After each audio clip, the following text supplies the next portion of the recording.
sampai pasti teu bisa sasadu langsung ka jelema anu dihayang sasadugeunana. Tah. Jadi HP teh geus jadi penghalang jeung arurang, yang sasadu patepung rarai jeung batur. Jadi tinggal diketik, tinggal dikirimkeun. Jeung deui kaulinan ayeuna mah geus loba. Nyaeta kaulinan nu nganggoleun hungkul jeung panon. Beda pisan jeung kaulinan zaman baheula. Anu jiga kieu kaulinan zaman baheula.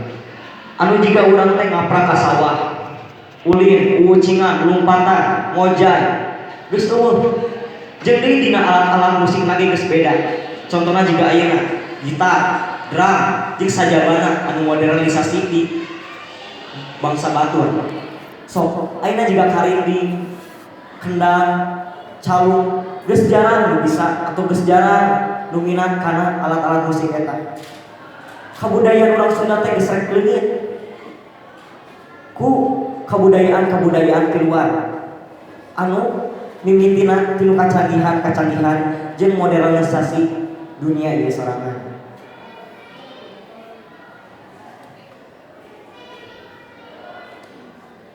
Mung sakitu teh abdi mah, hapunten bila aya kesalahan kecap.